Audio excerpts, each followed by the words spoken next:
Compromise. உங்க சைடுலயும் எங்க சைடுலயும். GT Holidays, South India's #1 travel brand. சாப்பிட்டு பாருங்க, டேஸ்ட் சும்மா கெத்தா இருக்கும். டெய்லி டபுள் ரோஸ்டட் ரவா, தி பெர்ஃபெக்ட் ரவா.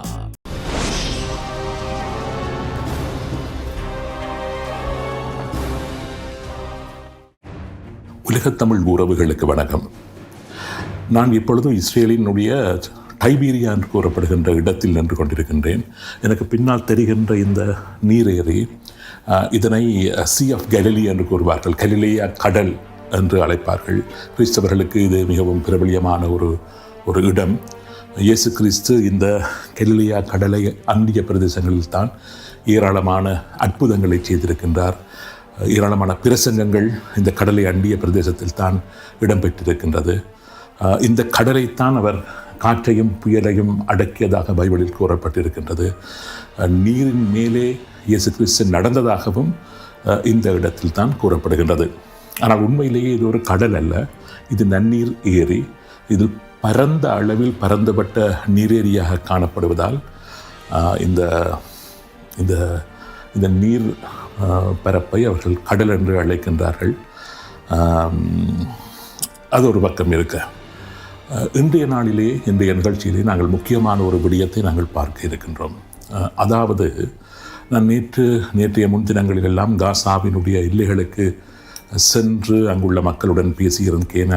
அங்கு நடந்த விடயங்கள் பற்றி, குறிப்பாக அக்டோபர் 7 நடைபெற்ற ஏராளமான சம்பவங்கள் பற்றிய புரிதலை பெற்றுக்கொள்ள நான் முயற்சித்தேன்.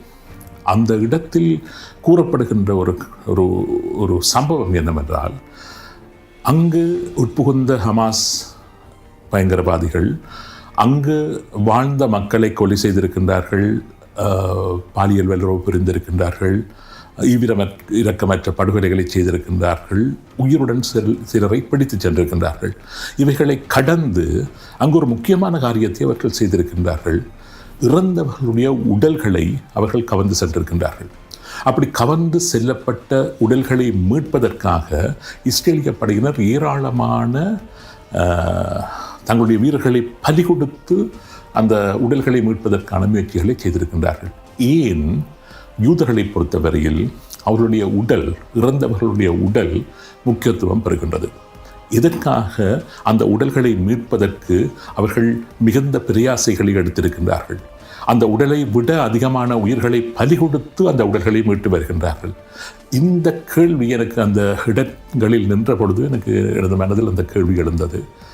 அது பற்றிய தேடலைத்தான் இன்றைய இந்த உண்மையின் தரிசனம் நிகழ்ச்சியில் நாங்கள் பார்க்க இருக்கின்றோம். வாருங்கள், நிகழ்ச்சிக்குள் செல்வோம்.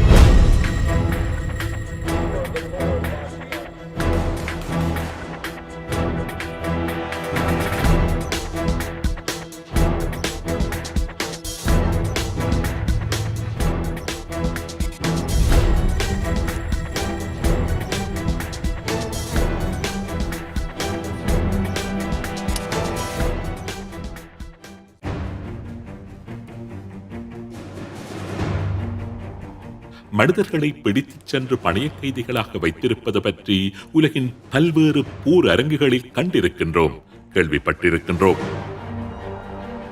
ஆனால் பிணங்களை காவிச் சென்று அந்த பிணங்களை அடிப்படையாக வைத்து பேரம் பேசுகின்ற ஒரு காரியத்தை இஸ்ரேலில் காசாவில் தான் காண முடிகின்றது. அக்டோபர் 7 தாக்குதலில் கொல்லப்பட்ட இஸ்ரேலிய படையினரதும் இஸ்ரேலிய பொதுமக்களினதும் உடல்கள் காசாவுக்கு கொண்டு செல்லப்பட்டு சுமார் 2 வருடங்கள் அங்கு வைத்து பாதுகாக்கப்பட்டு அந்த உடல்களுக்கு பதிலாக ஆயிரக்கணக்கான தமது தரப்பினரை விடுவிக்க வேண்டும் என்ற பீரத்தை அண்மையில் ஹமாஸ் முன்னெடுத்திருந்ததையும், விரல் விட்டு எண்ணக்கூடிய இறந்த இஸ்ரேலியர்களது உடல்களுக்கு பதிலாக நூற்றுக்கணக்கான ஆயிரக்கணக்கான பலஸ்தீனர்களை இஸ்ரேல் அரசாங்கம் விடுவித்திருந்ததையும் பார்த்தபோது ஆச்சரியமாக இருந்தது.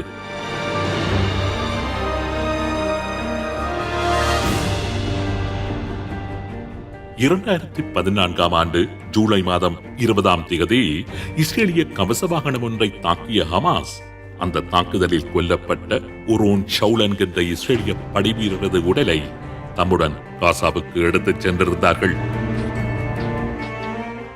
அதனைத் தொடர்ந்து 2014 ஆண்டு ஆகஸ்ட் மாதம் 1ஆம் தேதி யுத்த நிறுத்த நேரத்தில் ராஃபா பார்டர் கிராசிங்கின் மீது அதிரடி தாக்குதலை நடாத்தி 2 இஸ்ரேலிய படை வீரர்களை கொலை செய்த ஹமாஸ் ஆட கோல்டின் என்ற ஒரு வீரரது உடலை காசாவுக்கு கவர்ந்து சென்றிருந்தார்கள். இந்த 2 படை வீரர்களின் உடல்களை இஸ்ரேலுக்கு திருப்பி கொடுப்பதற்கு பதிலாக இஸ்ரேலிய சிறைகளில் இருக்கின்ற மிக முக்கியமான ஹமாஸ் உறுப்பினர்கள் பலரை விடுவிக்க வேண்டும் என்று மிகப்பெரிய பேரம் பேசல்களை இஸ்ரேலிய அரசாங்கத்துடன் ஹமாஸ் மேற்கொண்டு வந்தது. அந்த பேரம் பேசல்கள் சில நாட்களோ சில மாதங்களோ நடைபெறவில்லை, வருட கணக்காக நடைபெற்றது. 10 வருடங்களின் பின்னர் 2025ஆம் ஆண்டு ஜனவரி மாதம் 19ஆம் தேதி காசாவுக்குள் நுழைந்த இஸ்ரேலிய படைகள் ஒரு விசேட படை நடவடிக்கையின் மூலம் ஓரோன் ஷவுலின் சடலத்தை மீட்டு வந்திருந்தார்கள். அதேபோன்று டொனால்ட் ட்ரம்பினால் ஏற்படுத்தப்பட்ட புதிய சமாதான திட்டத்தின் அடிப்படையில் 2025ஆம் ஆண்டு நவம்பர் மாதம் 9ஆம் தேதி ஆடர் கோல்டனின் சடலம் 11 வருடங்கள் கழித்து ஹமாஸினால் இஸ்ரேலிடம் ஒப்படைக்கப்பட்டிருந்தது. இந்த சம்பவங்களை இங்கு ஏன் நான் சுட்டி காண்பிக்கின்றேன் என்றால், இஸ்ரேலிய படையினரின் உடல்களை கவர்ந்து செல்வதிலும் அவற்றினை பல வருடங்களாக பேணி பாதுகாப்பதிலும் அந்த உடல்களை அடிப்படையாக வைத்து இஸ்ரேலிய தரப்பினை அடிப்படைய வைப்பதிலும் ஹமாஸ் எத்தனை தீவிரம் காண்பிக்கின்றது என்பதை உணர்த்துவதற்காகத்தான். ஹமாஸ் மாத்திரமல்ல, லெபனானை தளமாக கொண்டு செயற்பட்டு வருகின்ற ஹிஸ்புல்லா அமைப்பும் கூட இப்படியான உடல் தந்திரோபாயத்தை தமது முக்கியமான ஆயுதமாக பாவித்து இஸ்ரேலை பல்வேறு சந்தர்ப்பங்களில் தடுமாற வைத்து வருகின்றது.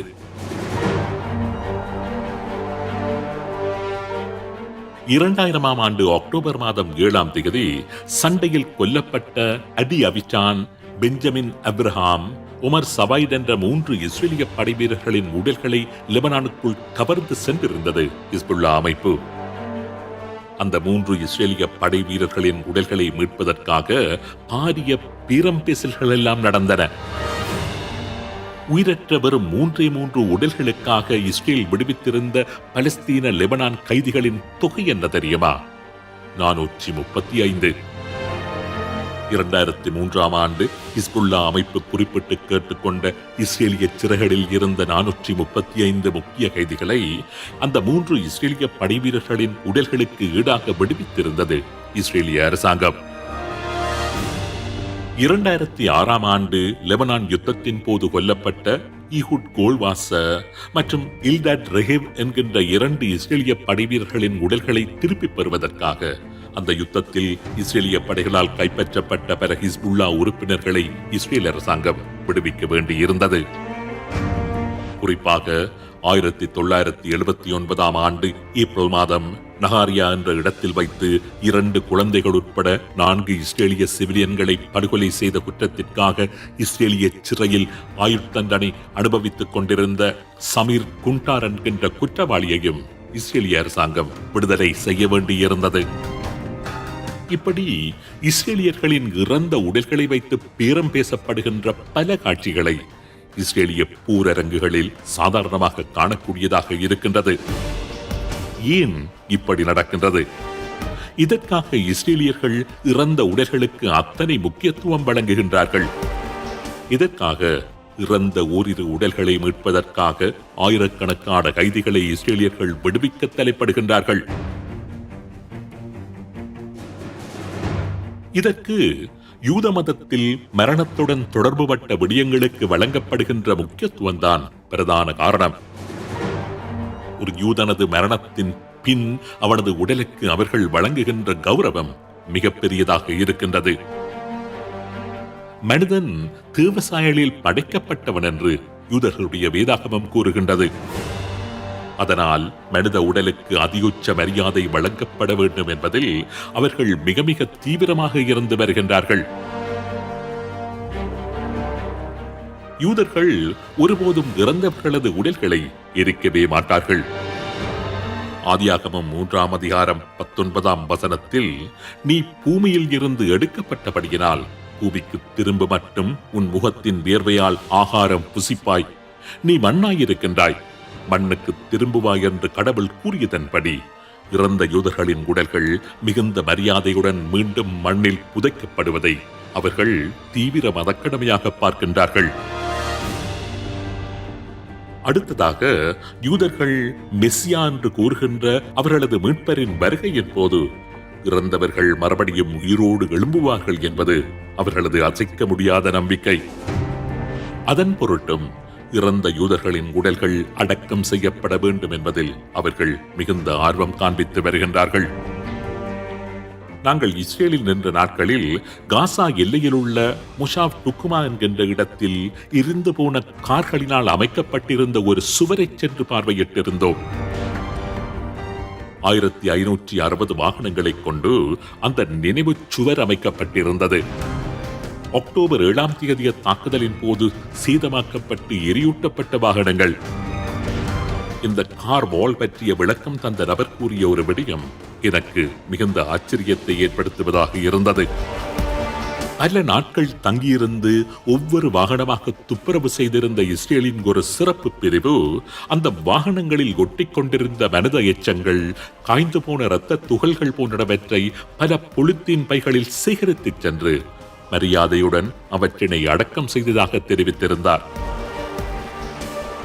அதேபோன்று அக்டோபர் 7ஆம் தேதிய தாக்குதலில் கொல்லப்பட்ட ராணுவ வீரர்களின் உடல்களை கையாண்ட சுராகாமெட் என்ற தடத்துக்கு சென்றிருந்த போது படை வீரர்களின் இரத்தம் தோய்ந்த சீருடைகளை கலட்டி அவற்றை கழுவி இரத்தம் கலந்த அந்த நீரை கவனமாக சீகரித்து மரியாதையுடன் அதனை அடக்கம் செய்ததாக அவர்கள் கூறினார்கள். யூதர்கள் இறந்து போன தமது உறவுகளின் உடல்களுக்கு எந்த அளவுக்கு முக்கியத்துவம் கொடுக்கின்றார்கள் என்பதற்கு இவையெல்லாம் சில உதாரணங்கள். யூதர்களின் இந்த சென்டிமெண்டை தான் அவர்களது பலவீனமாக மாற்றுவதற்கு முயல்கின்றார்கள் அவர்களது எதிரிகள். யூதர்களின் உடல்களை கவர்ந்து சென்று இஸ்ரேலிய அரசாங்கத்தை தாம் நினைத்தபடி ஆட்ட முயல்வதும் இதற்காகத்தான். நாட்டுக்காக போராடச் சென்ற ஒரு யூத வீரனின் உடல் எதிரிகளின் கரங்களில் சிக்குண்டு விடுகின்ற சந்தர்ப்பங்களில் அந்த உடல்களை மீட்பதற்கு இஸ்ரேல் அரசாங்கம் எந்தவித நடவடிக்கையும் எடுக்காது விட்டால் மற்ற வீரர்களுக்கு அது மிகப்பெரிய உளவியல் பலவீனத்தை ஏற்படுத்திவிடும்.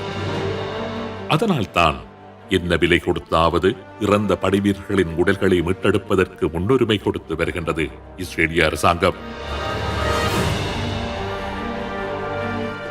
இதேபோன்று இஸ்லாமியர்களுக்கு இருக்கின்ற ஒருவித மத சென்டிமெண்டை எப்படி தமக்கு சாதகமாக மாற்றிக்கொண்டு சண்டைகளில் தாம் வெற்றி பெற்றார்கள் என்று கூறினார் இஸ்ரேலிய ரகசிய கமாண்டோ படைப்பிரிவில் கடமையாற்றியிருந்த ஷிர் பலேர் என்கின்ற ஒரு பெண் குளவாளி.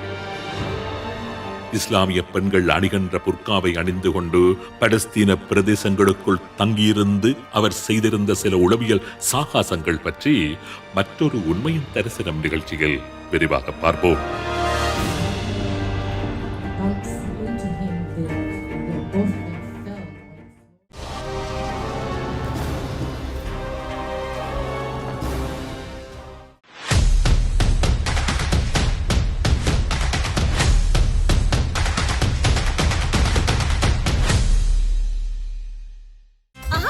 காம்ப்ரமைஸ். உங்க சைடுலயும் எங்க சைடுலயும். GT Holidays, South India's #1 travel brand. சாப்பிட்டு பாருங்க, டேஸ்ட் சும்மா கெத்தா இருக்கும். Daily double roasted rava, the perfect rava.